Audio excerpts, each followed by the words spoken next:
दोस्तों नमस्कार। आप सबका स्वागत है मेरे चैनल हिंदी की बिंदी पर। मैं हूं डॉक्टर प्रदीप प्रसन्न और आप भी प्रसन्न होंगे।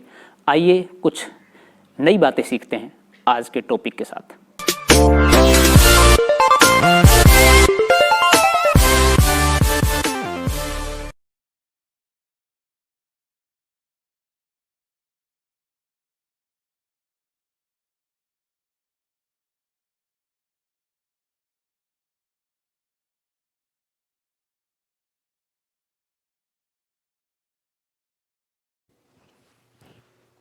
विद्यार्थियों, आज की वीडियो हम बना रहे हैं कक्षा 12 की हिंदी पुस्तक अंतरा के पाठ जहाँ कोई वापसी नहीं, जिसके लेखक हैं निर्मल वर्मा। इस पाठ के प्रश्नों के उत्तरों की वीडियो हम बना रहे हैं। आपको बता दें कि इससे पहले हमने ये पाठ पूरा वाचन किया है, उसका अर्थ, उसकी भाव और व्याख्या स्पष्ट की है और उसे समझाया है। अब हम इस पाठ से संबंधित प्रश्नों के उत्तरों की वीडियो बना रहे हैं। तो आप देख रहे हैं हिंदी की बिंदी चैनल। तो आइए हम शुरू करते हैं आज की वीडियो। पहला प्रश्न है, अमझर से आप क्या समझते हैं? अमझर गांव में सूनापन क्यों है? उत्तर है, अमझर दो शब्दों के मेल से बना है, आम तथा झरना। अर्थात वह स्थान जहां आम झरते हों वह अमझर कहलाता है। जिस दिन से ये घोषणा हुई है कि अमरोली प्रोजेक्ट के कारण अमझर गांव को भी उजाड़ दिया जाएगा, तब से अमझर गांव में सूनापन है, क्योंकि आम ने फलने फूलने से मानो साफ इनकार कर दिया है और रूठ के वह बैठ गया है। प्रश्न नंबर 2 है, आधुनिक भारत के नए शरणार्थी किन्हें कहा गया है? उत्तर है, आधुनिक भारत के नए शरणार्थी उन्हें कहा गया है जिनके गांवों को आधुनिकता तथा विकास के नाम पर उजाड़ दिया गया है और बिना किसी कसूर के वे बेघर हो गए हैं। भारत की प्रगति के लिए उन्हें अपने घर, खेत, खलिहान इत्यादि का त्याग करना पड़ा और ऐसे आधुनिक शरणार्थी बहुत सारे हैं। दूसरा ये भी है कि जिस तरह से इन लोगों को उजाड़ा गया है तो कुछ लोग अपनी मर्जी से भी गए हैं, उनको अनेक समस्याओं का सामना करना पड़ा है। प्रश्न नंबर 3 है, प्रकृति के कारण विस्थापन और औद्योगिकरण के कारण विस्थापन में क्या अंतर है? उत्तर है, प्रकृति के कारण विस्थापन तब होता है जब कोई प्राकृतिक आपदा आती है, जैसे बाढ़, भूकंप इत्यादि, जिससे घर, खेत, खलिहान सब तहस नहस हो जाते हैं। प्राकृतिक आपदा के कारण विस्थापित हुए लोग पुनः अपने गांव तथा घर वापस आ जाते हैं, परंतु औद्योगिकरण विस्थापित हुए लोग अपने गांव तथा घर कभी वापस नहीं आ पाते हैं। यही अंतर है प्रकृति के कारण विस्थापन में तथा औद्योगिकरण के कारण विस्थापन में। प्रश्न नंबर 4 है, यूरोप और भारत की पर्यावरणीय संबंधी चिंताएं किस प्रकार भिन्न हैं? उत्तर है, यूरोप में लोग मानव तथा भूगोल के मध्य बढ़ रहे असंतुलन को लेकर चिंतित हैं, जबकि इसके विपरीत भारत में मानव तथा संस्कृति के मध्य समाप्त हो रहे संबंध के कारण चिंतित हैं। भारत में संस्कृति पर्यावरण से जुड़ी हुई है और यही भारत के लिए चिंता का विषय है। प्रश्न नंबर 5 है, लेखक के अनुसार स्वतंत्र भारत की सबसे बड़ी ट्रेजेडी क्या है?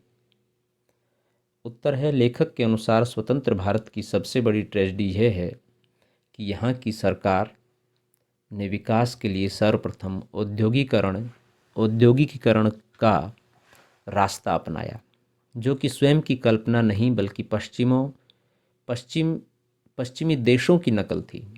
इस कारण भारत में मनुष्यों तथा प्रकृति के मध्य का परस्पर संबंध समाप्त हो गया। यदि सरकार के द्वारा सही रास्ता चुना जाता तो हमारे भारत का विकास भी होता और मानव तथा प्रकृति के मध्य का परस्पर संबंध भी बना रहता।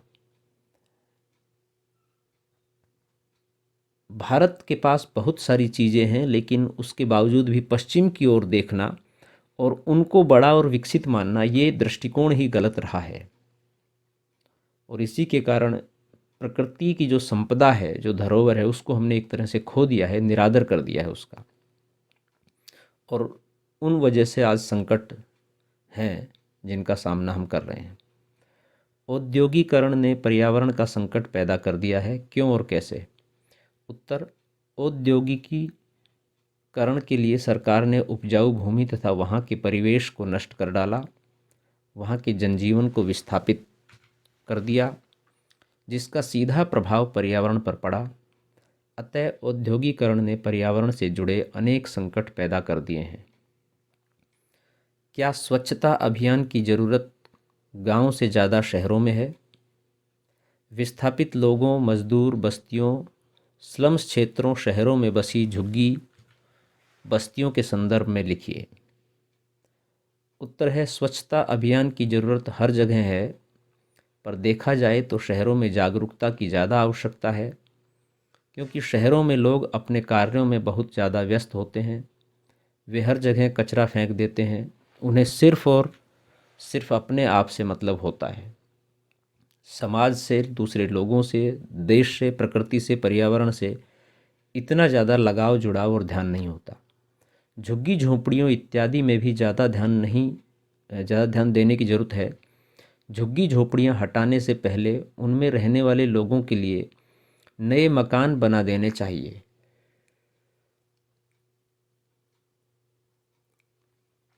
जिससे कि वे एक दिन के लिए भी बेघर न हो पाएं। स्वच्छता अभियान को हर जगह जटिलता से पालन करना चाहिए। प्रश्न नंबर 8 है, निम्नलिखित पंक्तियों का आशय स्पष्ट कीजिए। क है, आदमी उजड़ेंगे तो पेड़ जीवित रहकर क्या करेंगे? ख है, प्रकृति और इतिहास के बीच क्या गहरा अंतर है? उत्तर है, प्रकृति ने मनुष्य का पालन पोषण किया है, अतः यदि मनुष्य उजड़ जाता है तो पेड़ पौधे भी जीवित नहीं रहेंगे, क्योंकि मनुष्य की सभ्यता तथा विकास में इनका महत्वपूर्ण योगदान है और दोनों के प्राण एक दूसरे में ही बसते हैं। ख का उत्तर है, प्रकृति और इतिहास के बीच का अंतर दोनों के स्वभाव से स्पष्ट है। जब प्रकृति आपदा भेजती है तो यह आदमी को फिर से जीने का मौका देती है। ये सर्वविदित है कि जब इतिहास सभ्यता को जोड़ता है तो उसके अवशेष केवल शेष रह जाते हैं, उनके फिर से बसने की उम्मीद खत्म हो जाती है। निम्नलिखित पर टिप्पणी लिख कीजिए। आधुनिक शरणार्थी, औद्योगिकरण की अनिवार्यता, प्रकृति, मनुष्य और संस्कृति के बीच आपसी संबंध। उत्तर है, क का, आधुनिक शरणार्थी उन्हें कहा जाता है जिनके गांवों को आधुनिक तथा विकास के नाम पर उजाड़ दिया गया है। भारत की प्रगति के लिए उन्हें अपने घर, खेत, खलिहान इत्यादि का बेकसूर होकर भी त्याग करना पड़ता है। ख का उत्तर है, हर कोई जानता है कि मानव के विकास के लिए औद्योगिकरण बहुत महत्वपूर्ण है।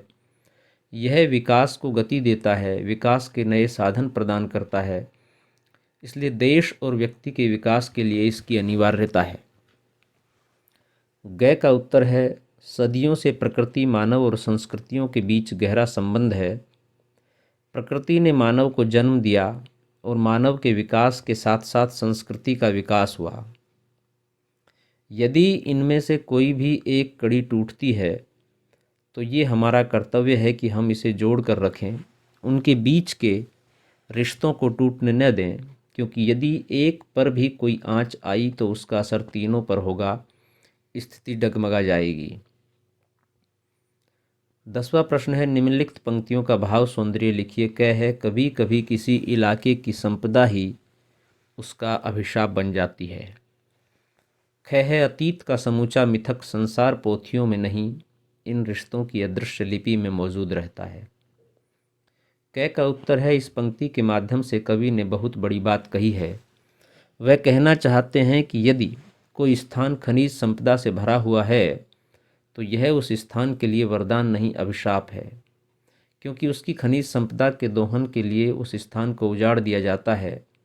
हजारों लोगों को बिना किसी कसूर के अपने गांव घर को छोड़कर जाना पड़ता है। ख का उत्तर है, इस पंक्ति के माध्यम से कवि निर्मल वर्मा जी ने भारतीयों का प्रकृति के साथ संबंध बताया है। वे कहते हैं कि हम भारतीयों का प्रकृति के साथ संबंध कुछ इस प्रकार है कि हमने प्रकृति को अपने जीवन में इस तरह से रचा बसा लिया है कि हमें इसे शब्दों में लिखने की आवश्यकता नहीं है। भाषा शिल्प। पहला प्रश्न है, पाठ के संदर्भ में निम्नलिखित अभिव्यक्तियों का अर्थ स्पष्ट कीजिए। मूक सत्याग्रह, पवित्र खुलापन, स्वच्छ मांसलता, औद्योगिकरण का चक्का, नाजुक संतुलन। उत्तर है मूक सत्याग्रह, चुप रहकर शांति से विरोध करना। पवित्र खुलापन, वह खुलापन जिसमें संबंधों की पवित्रता को ध्यान में रखकर खुलकर बातें की जाएं। स्वच्छ मांसलता, ऐसा शारीरिक सौंदर्य तथा सौष्ठव जिसमें अश्लीलता के स्थान पर पवित्र भाव हो। औद्योगिकरण का चक्का, विकास और प्रगति के लिए किया गया तकनीकी से युक्त प्रयास। नाजुक संतुलन, दो लोगों के मध्य ऐसा संबंध जो थोड़ा सा चोट लगने पर टूट सकता है। दूसरा प्रश्न है, इन मुहावरों पर ध्यान दीजिए। मटिया मेट होना, आफत टलना, न फटकना। उत्तर है मटिया मेट होने का मतलब है सब कुछ समाप्त होना। वाक्य में इसका प्रयोग है, भाई भाई की लड़ाई में घर का सब कुछ मटिया मेट हो गया। आफत टलना, इसका मतलब है मुसीबत चली जाना। वाक्य में प्रयोग है, भाई की सहायता से मेरी आफत टली। न फटकना, यानी कि पास न आने देना या पास न जाना। वाक्य में प्रयोग है, उस गुंडे को मैंने अपने आसपास भी नहीं फटकने दिया। तो विद्यार्थियों, ये थी आज की वीडियो। आपको कैसी लगी हमें ज़रूर बताएं। यदि अच्छी लगी हो तो लाइक करें, शेयर करें, कमेंट्स करें और चैनल को सब्सक्राइब करना न भूलें। हिंदी की बिंदी चैनल को आप सब्सक्राइब कर लीजिए और साथ ही बेल आइकॉन भी दबा लीजिए ताकि सभी प्रकार की वीडियो की सूचना आप तक पहुंच जाए। वीडियो आपने पूरी देखी उसके लिए बहुत बहुत धन्यवाद। आशा करते हैं लाभान्वित होंगे आप इस वीडियो से। और नेक्स्ट वीडियो में नेक्स्ट टॉपिक के साथ हम फिर मिलते हैं। यदि आपके मन में कोई सवाल, कोई जिज्ञासा, कोई प्रश्न हो तो कमेंट्स के माध्यम से बताइए। शुक्रिया, नमस्कार।